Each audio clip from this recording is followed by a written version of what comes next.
Ah, bon. Bonsoir tout le monde. Ah, apparemment, le deuxième intervenant de cette conférence débat sur le pain, de la banette au pain, est toujours pas là. Bon, on va pas lui en vouloir. Il arrive de loin, de Paris, paraît-il, et bon, peut-être son avion qui a eu du retard, ça arrive. Eh ben, on va l'attendre.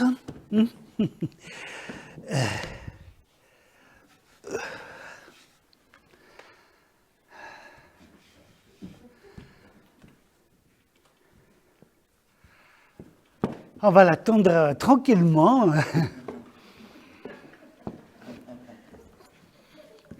Comme cette pote, hein, qui attend elle aussi, mais bon, de passer au four.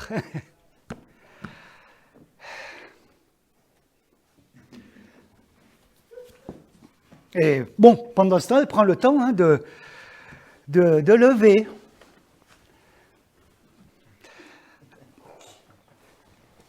Grâce au levain.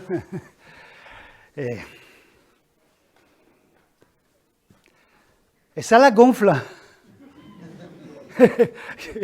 Pardon. Non. Tiens, une devinette. Est-ce que quelqu'un connaît quel est le comble du boulanger? Oui. D'avoir peur des éclairs. Ah, c'est pas mal. Mais en principe, ouais, c'est bien. Mais c'est pas celle que j'avais dans la tête. Mais bravo, ouais. C'est avoir peur des éclairs, ouais. Du coup, c'est pas évident pour lui. Mais non, celle que je connais, c'est le comble du boulanger, c'est que plus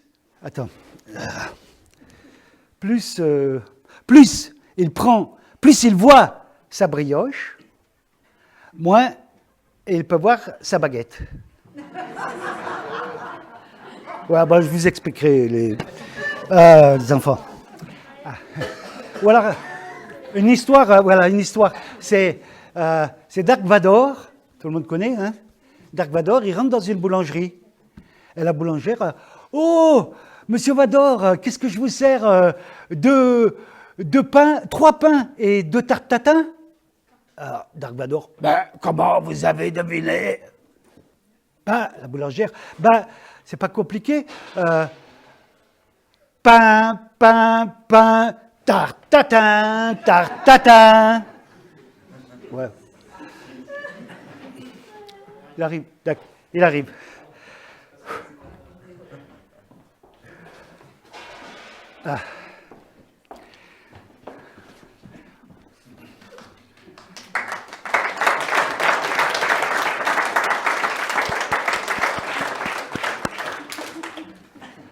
Enchanté. Enchanté.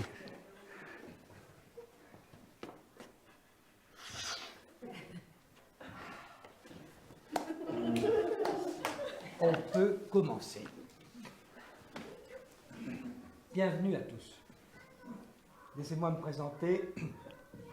Pierre-Jean Lambert, ingénieur agronome, docteur d'État et sciences économiques, conseiller technique de la Première ministre pour tout ce qui concerne les nouvelles technologies, Internet, l'intelligence artificielle, en particulier appliquées à ce secteur décisif de l'économie française, l'agriculture et l'alimentation.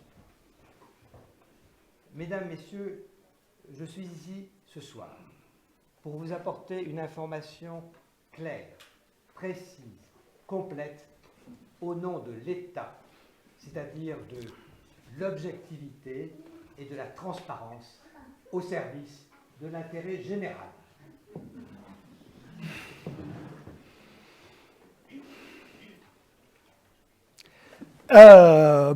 Moi c'est Joseph, ce serait bref, mais bon, tout le monde m'appelle Jo, hein.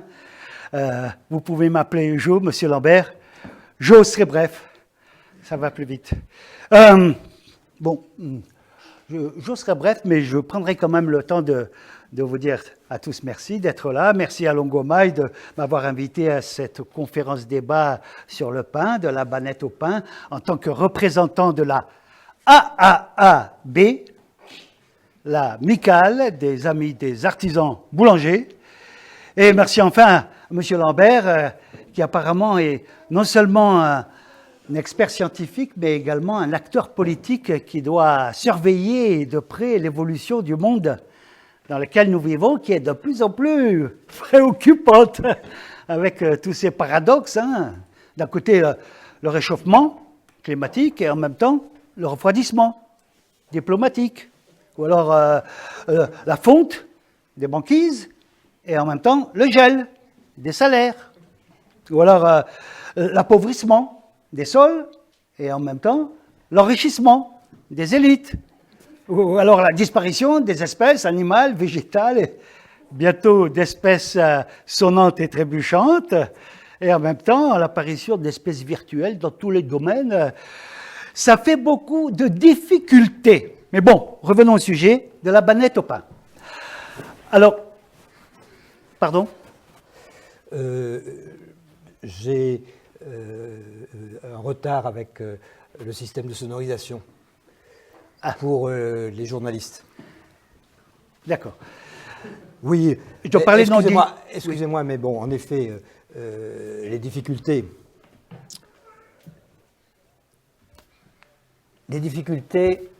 il y en a toujours. Oui. Et il y en a toujours eu, et il y en aura toujours. Les difficultés sont faites pour être abattues, non pas pour abattre. L'essentiel, c'est d'avoir la foi dans le progrès et de garder le cap. Mon grand-père était boulanger. Je ne l'ai pas connu. Il est mort prématurément, comme beaucoup de boulangers à cette époque, d'une pneumonie attrapée en prenant le frais après une nuit de labeur dans son fournil. S'il n'y avait pas eu toute cette science, cette croissance, ce développement, ce progrès, j'aurais été moi-même boulanger et je ne serais pas ici ce soir parce que je serais déjà mort. Regardez-moi. Ne suis-je pas l'incarnation de ce progrès qui nous emporte tous? J'ai mes dents, j'ai une Rolex. Mesdames, Messieurs, arrêtons de nous faire peur. La science progresse plus vite que nos difficultés. Les difficultés présentes et à venir, nous avons tous les moyens de les résoudre. Jamais l'avenir n'a été aussi radieux. Les guerres, les épidémies, le réchauffement climatique sont en train de rétablir l'équilibre démographique dans le monde et ouvrent de vastes territoires à l'économie. La fonte des banquises s'accélère et met à notre disposition des quantités illimitées de pétrole, de gaz naturel, de charbon, de minerais, de terres rares. Et de toute façon, l'économie et les emplois du monde de demain, ce sont les services. Les services, par définition, sont immatériels. Ma femme de ménage, les assurances, les banques. L'économie se dématérialise. C'est là une situation inédite dans l'histoire de l'humanité et elle est riche de promesses. Mais pour la saisir, il faut un concept. Un concept? Oui, le concept de service.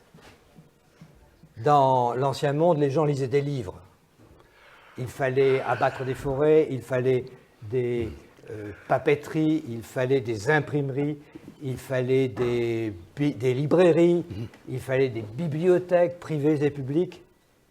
Maintenant, tout ça tient dans ça. Ah, c'est vrai. Le concept de service est difficile, je le sais, et contre-intuitif. Pour le saisir, il faut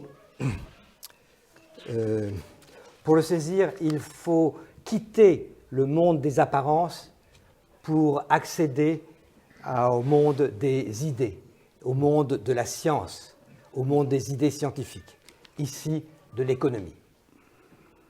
Le Soleil tourne autour de la Terre. Vous l'observez tous les jours. Mais depuis Galilée, vous savez que vos sens vous trompent et qu'il n'en est rien. Ici, il en va exactement de même. Dans l'ancien monde, vous utilisiez des réfrigérateurs faits de tôle d'acier, de verre, de plastique. C'est ce que vous observiez. En réalité, vos sens vous trompaient. Vous jouissiez du service du froid. Qui dit service du froid, absence de matière, absence de pollution, absence de gaz carbonique, absence de réchauffement climatique. Attendez. Il faut penser. Dans le Nouveau Monde, tout devient service. Et avec Internet, les nouvelles technologies, l'intelligence artificielle, la dématérialisation est totale et la croissance devient illimitée. Mesdames, Messieurs, le seul obstacle au progrès, c'est nous-mêmes, parce que nous ne nous adaptons pas assez vite. Monsieur serait bref, excusez-moi de vous avoir interrompu, mais je devais faire cesser cette infox.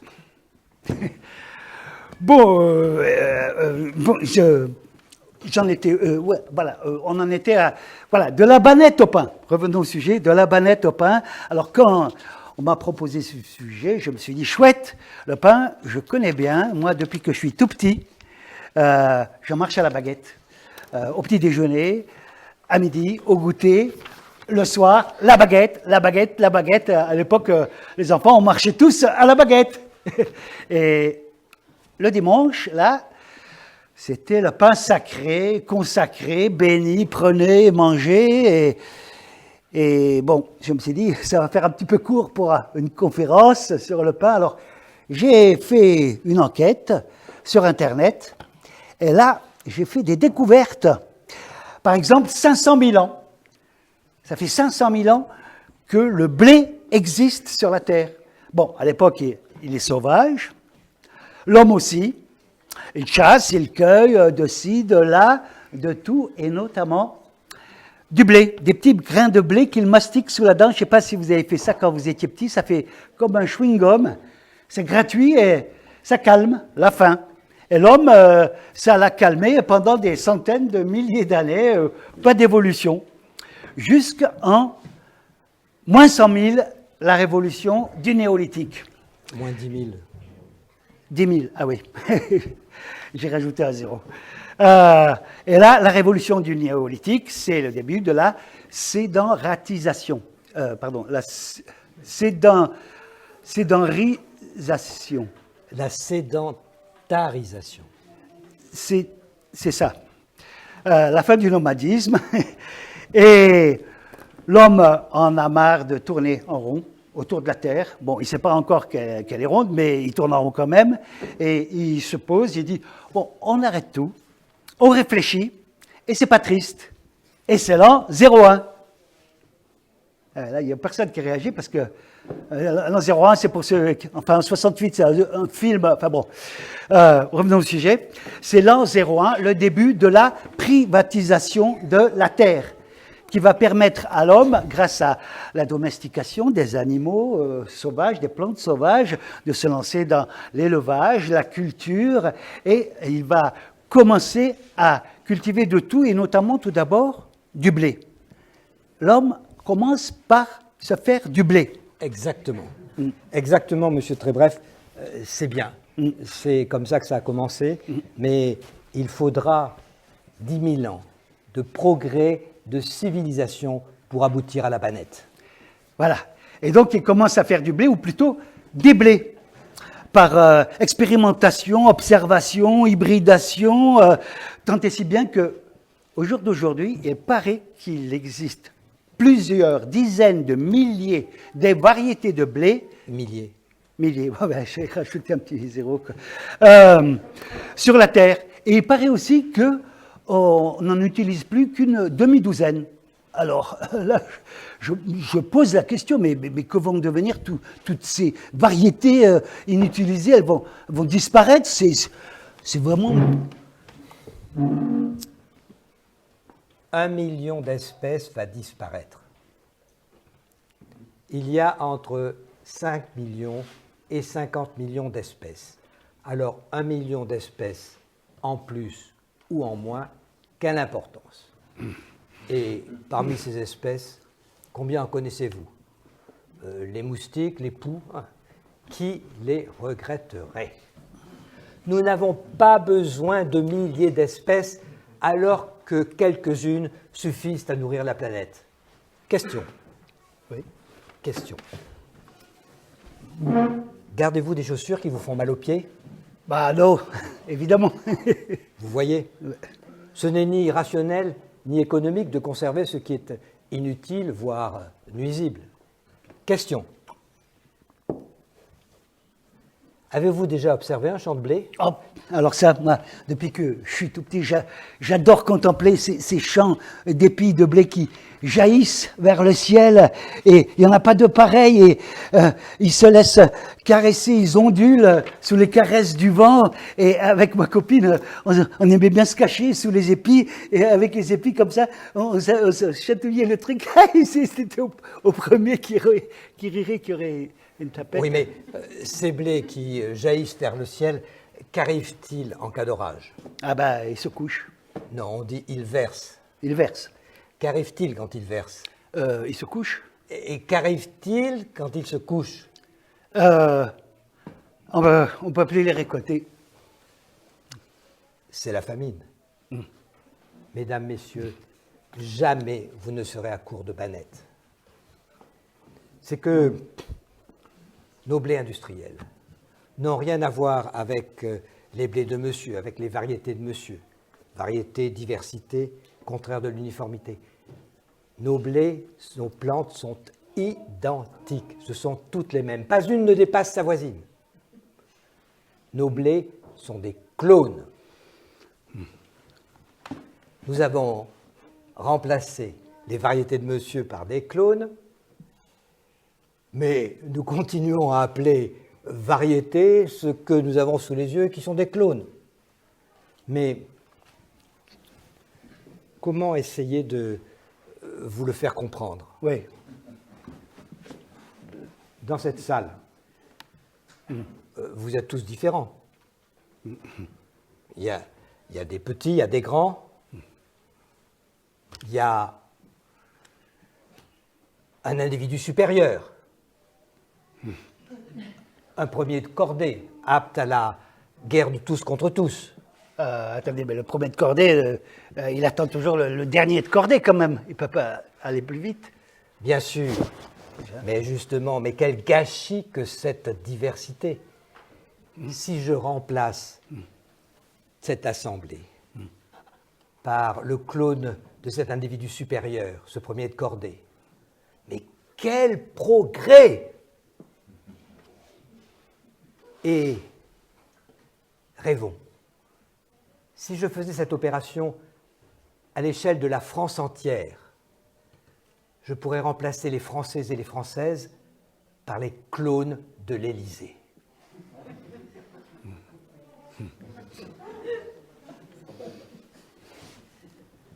Mais cessons de rêver. Revenons à nos blés.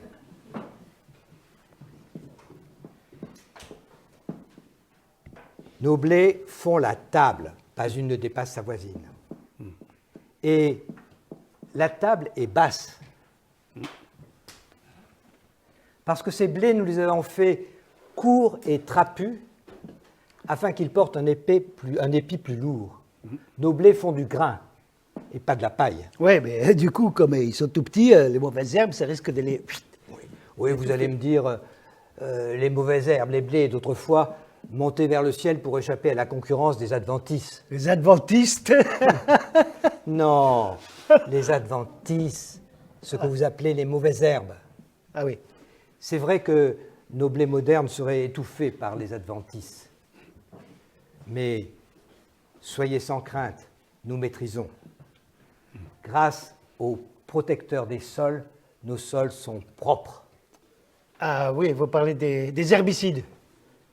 C'est ce qu'on disait autrefois. Oui, non, mais parce que sur Internet, j'ai vu un scientifique, là, Jean-Pierre Berland, il dit comme ça que vos blés modernes, avec ça, ils sont malades. C'est lui qui est malade. Vous savez, tous ses collègues le disent. Je le connais bien et depuis longtemps. Non. Pour produire, il faut un peuplement dense. Oui, mais qui dit peuplement dense, dit humidité, il dit comme ça aussi. Et Oui. qui dit humidité, dit champignons. Oui, bien sûr. Mais monsieur serait bref. Ce serait bref. Quand vous portez vos chaussures trop longtemps, ça sue, ça pue, et vous attrapez une maladie cryptogamique. Cryptogamique. Oui, des champignons. Hein. Ah, mesdames, messieurs, je vous sens un petit peu nerveux. Des champignons, vous en avez eu, vous en avez encore peut-être, vous en aurez sans doute, mais votre dermatologue vous en a débarrassé. Ben, pour les plantes, c'est la même chose. Nous avons les anticryptogamiques, Les fongicides. si vous voulez. Oui, non, mais parce que Berlin, là, sur Internet, il dit aussi que, comme ça, vos blés modernes, ils sont attaqués par des ravageurs. Ravageur. Attila est de retour. Bullshit, non. Pour produire, nos blés ont besoin de masse d'engrais, ce qui les rend appétissants pour les insectes. Or, grâce aux protecteurs des sols, nos sols sont propres. Savez-vous ce que ça veut dire propre? Ça veut dire que les adventices ont disparu. Or, ces adventices, c'est la nourriture et l'habitat de ces insectes. Et que deviennent ces insectes affamés? Bah, ils vont manger vos blés modernes. Exactement, mais mesdames, messieurs, soyez sans inquiétude, nous maîtrisons. Nous avons les phytosanitaires, Ah oui, les insecticides. si vous voulez. Non, non, mais parce que j'ai vu sur Internet, Berland, toujours, il dit comme ça qu'à force, avec vos insecticides, herbicides, fongicides, ça fait comme pour les antibiotiques, les germes s'y habituent et ça marche plus, et l'antibiotique, c'est pas automatique, comme on dit. C'est vrai, mais la science nous a apporté, pour nourrir la planète et protéger l'environnement, la science nous a apporté l'arme absolue. Les organismes génétiquement modifiés, les OGM. Lorsqu'un ravageur attaque nos blés OGM, il tombe raide mort. Et lorsque... Oui, Non, il tombe raide mort. Et nos blés OGM ont été immunisés contre les protecteurs des sols. Ils les absorbent sans mourir. Les adventices les absorbent et meurent. oui, et nous, quand on absorbe ces blés, avec tout ça, qu'est-ce qu'on devient là? Nous les avons choisis pour ne pas être toxiques pour les humains.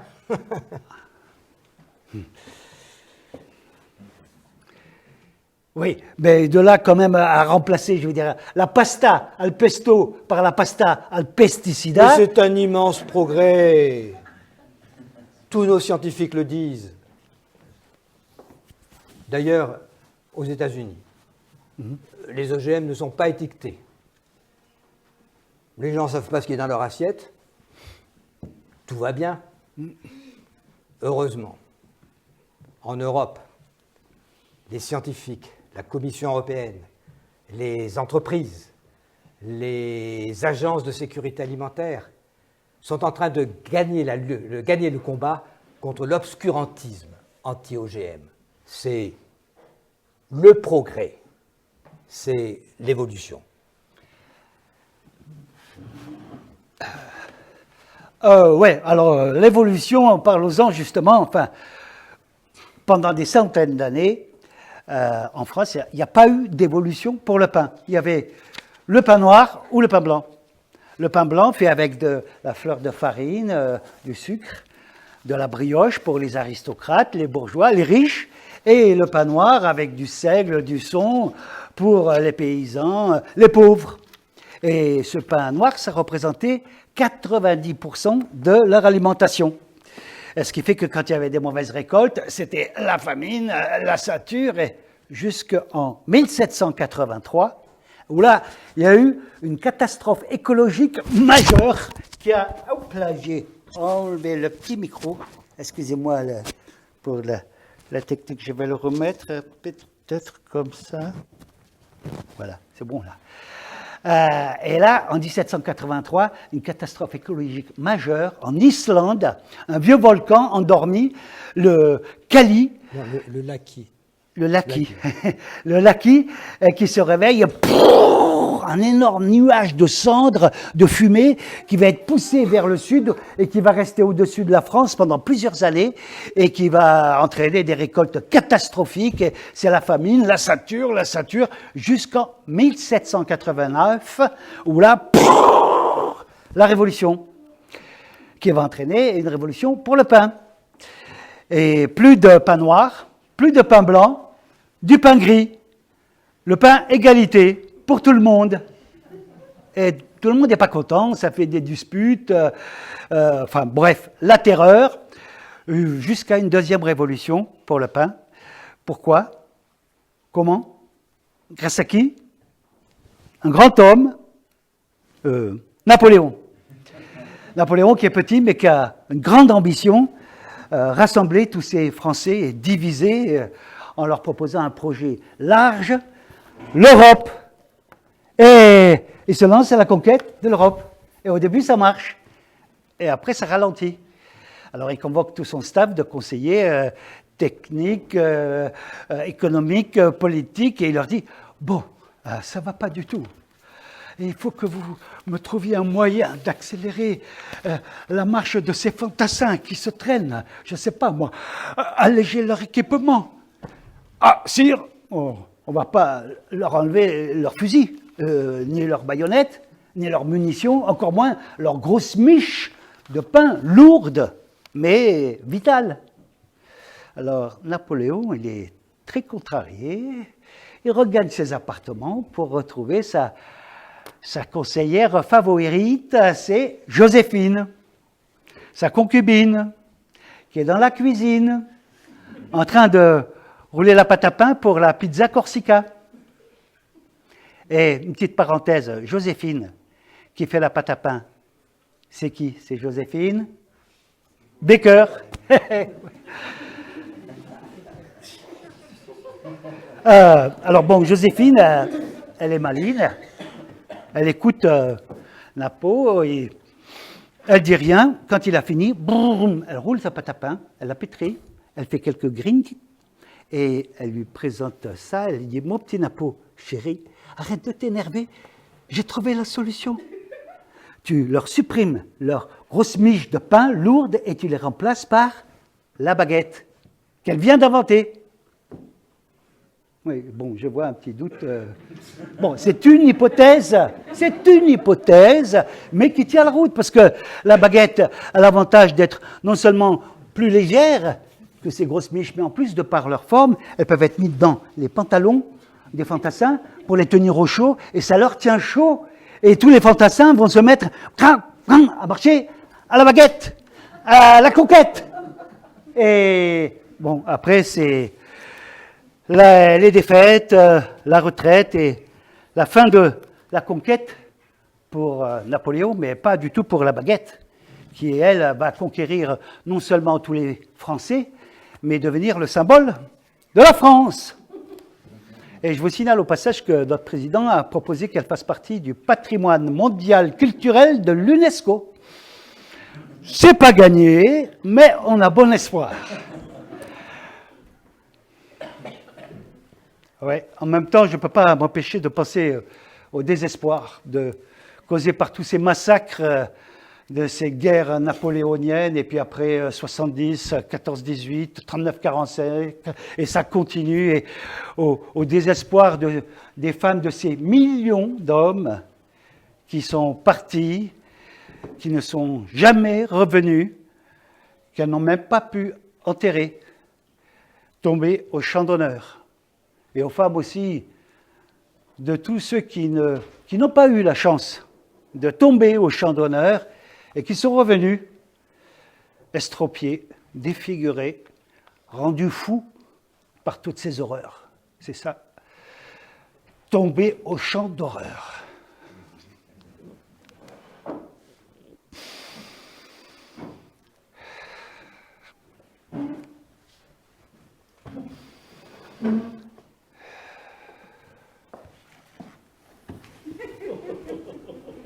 Monsieur Brejnev, Serait bref. vous êtes triste.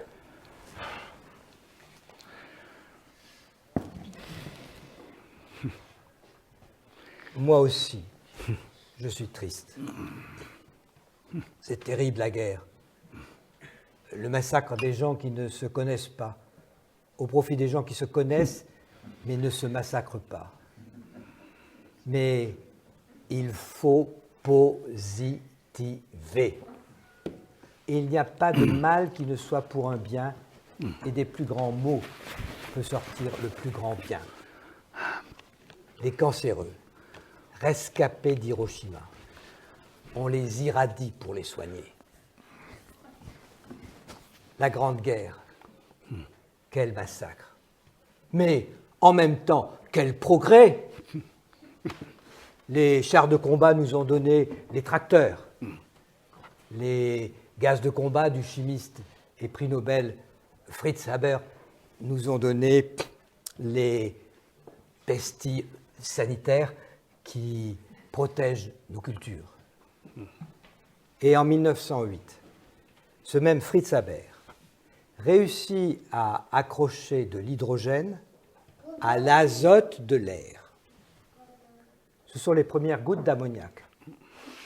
Cet ammoniac permet de fabriquer des explosifs d'une puissance jusque-là inouïe.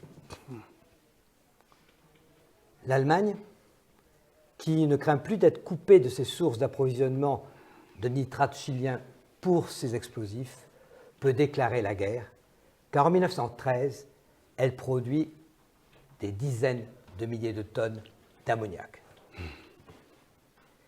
Cet ammoniac, ces explosifs, permettent à l'Allemagne, permettent à l'Europe de se lancer dans la Grande Guerre. La Grande Guerre industrielle. Mais en même temps, ces explosifs, cet ammoniac, ce sont les engrais qui ont sauvé l'humanité de la famine. La science fabrique du pain avec de l'air. Eh ben, vous en manquez pas d'air, vous, monsieur Lambert, parce que cette grande guerre, elle a quand même fait des millions de morts, presque tous des paysans, qui se sont retrouvés 6 pieds sous terre et qui n'ont jamais pu la cultiver. Oui, c'est vrai que les paysans sont morts en masse pendant la Grande Guerre. Ah, ouais. Mais en même temps, ces paysans n'étaient plus rentables. De même que tous les boulangers, les bourreliers, les artisans ruraux, les maréchaux ferrants. Il fallait un choc pour les libérer de leur routine. Ce choc, c'est la guerre. Et après la guerre, la main de fer du progrès a saisi les survivants à la gorge et ne les a plus lâchés. En 1955, il y avait 6,5 millions de paysans en France. Ils sont maintenant 20 fois moins nombreux. Et ce ne sont plus des paysans, ce sont des hommes d'affaires des innovateurs, ce sont des exploitants. Qui s'auto-exploitent et qui se surendettent et qui finissent par se suicider. Oui, mais à cet exploitant libéré, John Deere offre maintenant ses chevaux. Pour les nourrir, Total lui offre son avoine. Pour fertiliser ses champs, AZF Toulouse lui offre son fumier. Et Monsanto, Dupont, Bayer lui offrent leurs semences de clones brevetées, protégées, hybridées. Et ces mêmes entreprises des sciences de la vie lui offrent les produits de protection des cultures. Casino lui offre ses bannettes. Le Crédit Agricole lui offre des prêts tels que les rescapés de l'Ancien Monde sont éliminés au premier incident. Et accélérant encore le progrès. Le métier de paysan, nous l'avons remplacé par une diversité merveilleuse d'emplois 2.0 où chacun s'épanouit. Animateur de vente, assistant marketing, coach de marque, communicant, concepteur d'annonces numériques, Scrum Master, communicateur événementiel, designer packaging, psychologue produit, sondeur, data miner, développeur back-end, développeur front-end, influenceur, UX designer, storytellers, télévendeur, déontologue, graphiste publicitaire, référent de développement durable, tous créateurs de valeur de la Startup Nation.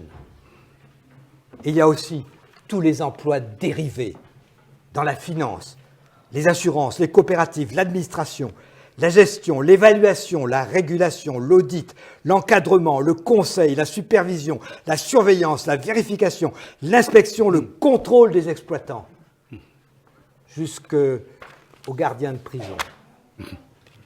Car nous sommes en train de rejoindre l'Amérique, où le nombre de détenus dans les prisons est plus important que celui des agriculteurs dans le champ. Ce progrès, nous le poursuivons. Le cap est fixé. Il nous faut éliminer les résidus de population rurale. Elles nous coûtent un pognon de dingue en écoles, infrastructures, hôpitaux, tout ce que vous voudrez. Et elles nous empêchent d'utiliser de façon optimale les produits de protection des cultures. À terme, 75% du territoire seront en smart farms entièrement robotisés. Ne resteront que quelques milliers d'emplois pour le gardiennage et la surveillance. 15% du territoire sont réservés aux assujettis à l'impôt sur la fortune, afin qu'ils ruissellent.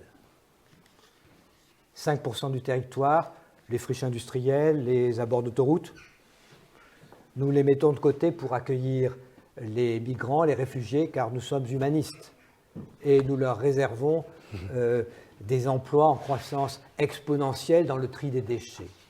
Enfin, 5% seront en parc de loisirs.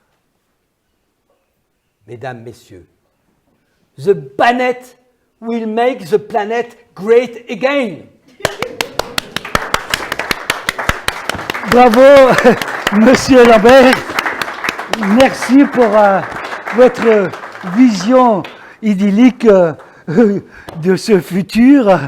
Mais bon, revenons au présent, à ce précieux présent que nous avons là sous les yeux grâce au travail acharné de vos collaborateurs scientifiques avec les grands meuniers et céréaliers qui nous offrent une diversité de baguettes merveilleuses. La baguette Banette, la baguette Rustiguette, la baguette Campagnette, la baguette Grignette, j'ai déjà dit, enfin la baguette Baguépi, enfin, puis plein d'autres.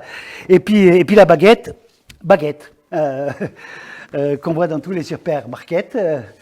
Et dont le prix n'arrête pas de baisser et dont la production n'arrête pas de monter, et qui est fabriquée dans de grandes boulangeries industrielles en Pologne ou en Roumanie et qui marchent, qui produisent 15 millions de baguettes par jour et par nuit, parce qu'elles ne s'arrêtent jamais, entièrement robotisées, il n'y a personne dedans, juste le chauffeur qui arrive de temps en temps, boum, qui livre la farine industrielle dans l'énorme bétonneuse, enfin pétrin, dans laquelle sont déversés les additifs chimiques 414, les améliorants 412, 413, une bonne trentaine au moins, et puis la pâte elle sort comme ça.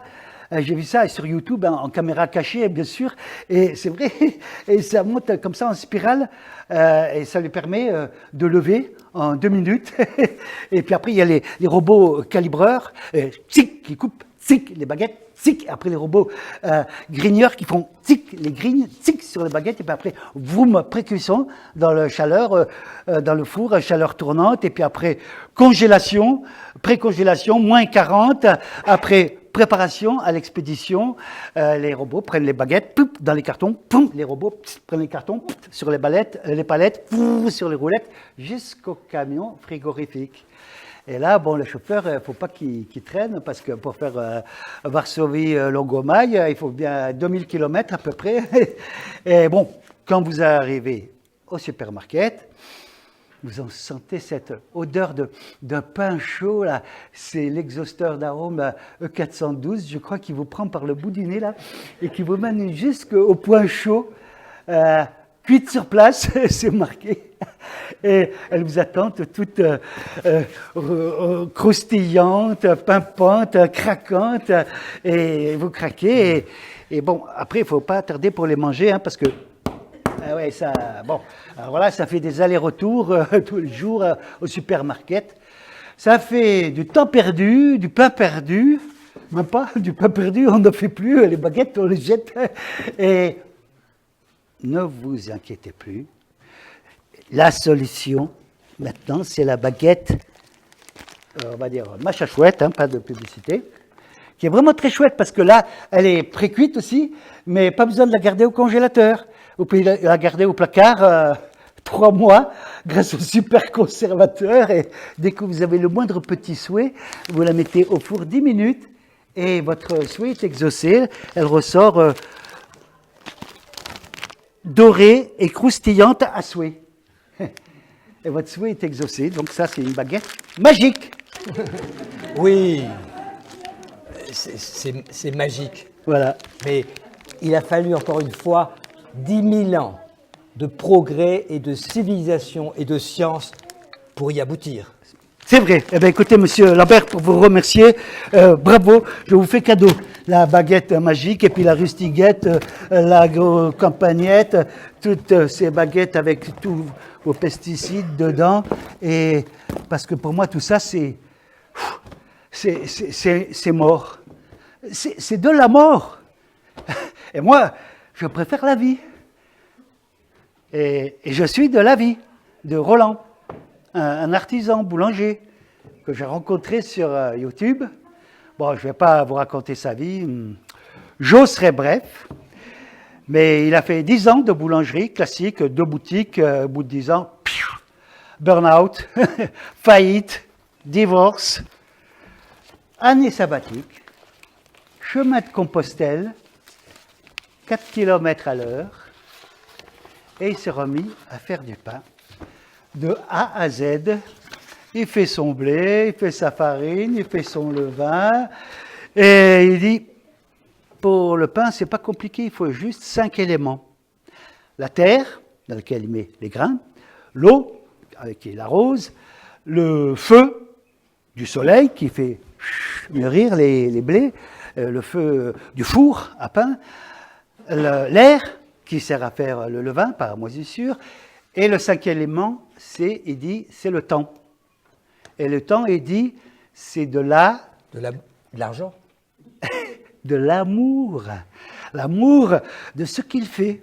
L'amour qu'il met dans ce pain et qui se transmet à celui qui le mange. Et moi, quand je la touche, cette pâte, je sens cette vibration subtile là, qui émane de ces cellules qui se dilatent, rétractent, de ce pas en train de se lever, ça fait comme un petit chatouillement orgasmique permanent, de la tête aux pieds, des pieds à la tête, en passant partout.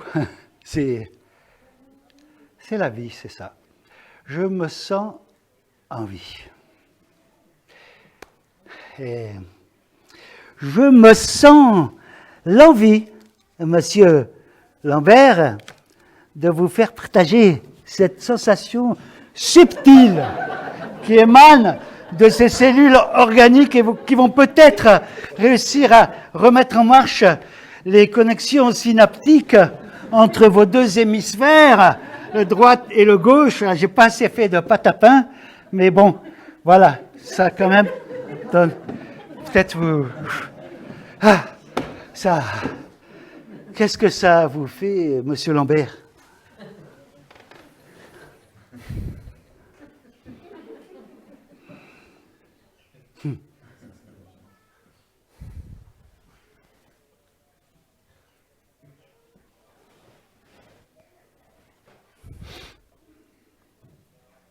Ça me rappelle l'odeur des pétrins de mon enfance. Ah oui.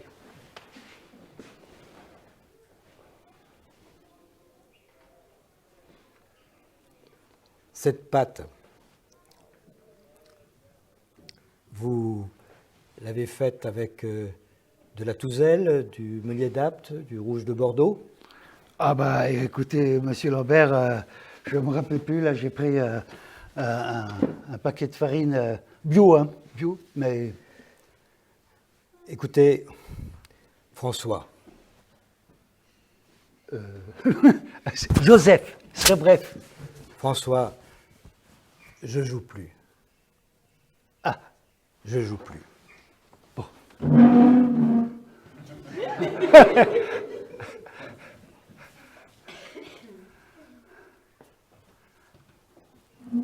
Ce progrès qui nous emporte tous, cet avenir radieux qui nous attend, il est là. François, allons faire le pain.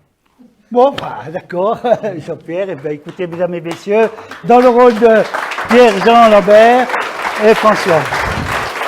Voilà.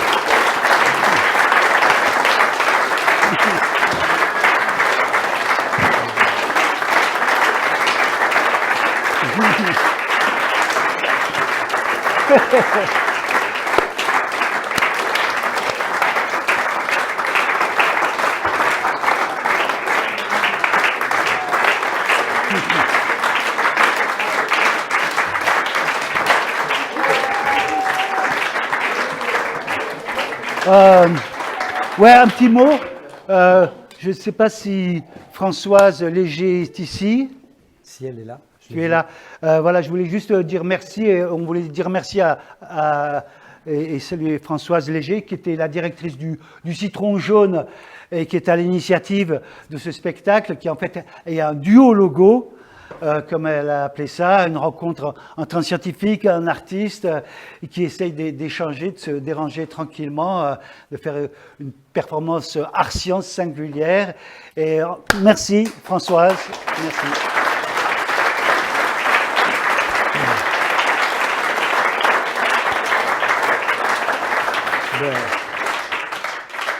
Je voudrais évidemment remercier tous mes amis, tous nos amis de Longomaille qui nous ont accueillis ici pour ce Michoui et qui ont vraiment fait un travail absolument formidable. Il y en a qui sont encore en train de faire tourner les broches. Et je voulais vous dire aussi que si c'est possible, ceux qui le veulent pourraient contribuer à l'action que Longomaille mène de tout temps pour aider les migrants, mais en ce moment très particulièrement pour aider les réfugiés ukrainiens. Longomaille a aussi une coopérative qui est au sud-ouest de l'Ukraine et cette coopérative reçoit énormément évidemment de réfugiés. Donc on mettra à votre disposition un chapeau pour contribuer à aider nos amis de Longomaille à poursuivre leur action. Merci. D'accord.